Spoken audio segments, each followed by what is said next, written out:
Kalampusan kung makonsiderar nga hingpit na gyud nga pagtalikod sa bisyo sa drugas sa mga kaniadto nga nalambigit nini. Sa siyudad sa Sugbo, pipila sa malampusong graduate sa ilang drug treatment program, gihire naman gani isip mga empleyado sa City Hall. Ano yung RTV Presents ni Nico Serino. Sugod sa paghingusog sa anti-drug campaign sa nasod, gidasig ang pag-surrender sa mga nalambigit niini.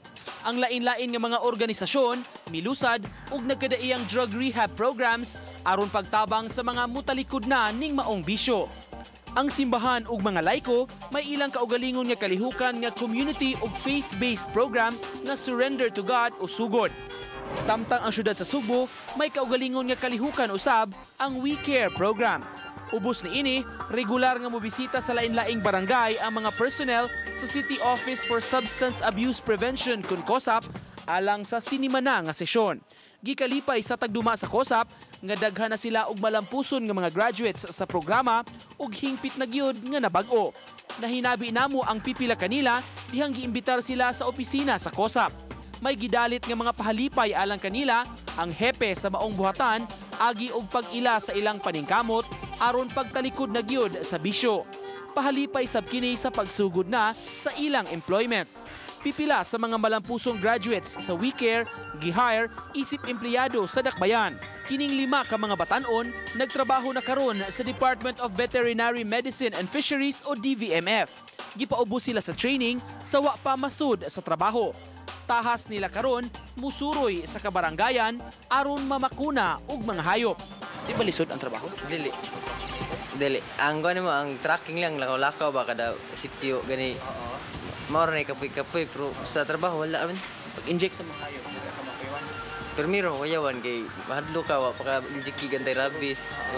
Duha sa mga vaccinators magsuon ra nga nagpangidaron og 25 ug 21 nga taga-Bukirang barangay sa syudad. Aminado silang migamit og drogas kaniadto apan hingpit na nga mitalikod niini.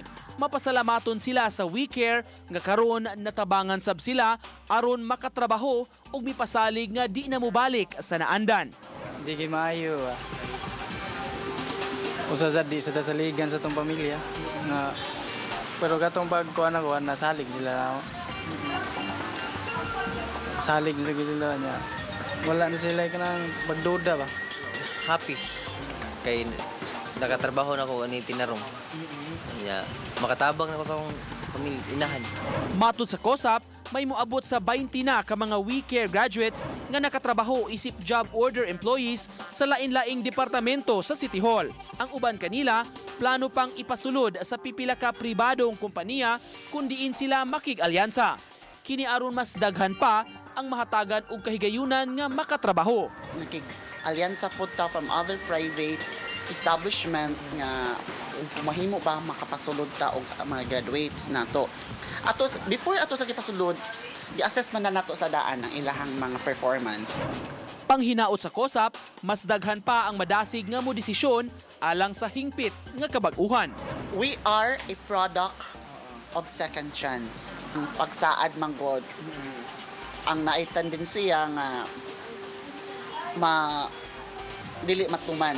Apan ako sang giingnan ayog saad kun dili paningkamuto nato sa grasya sa Ginoo nga makalikay ta sa droga. Kaya atong hinumduman sa drogas pildi gyud ang tanan.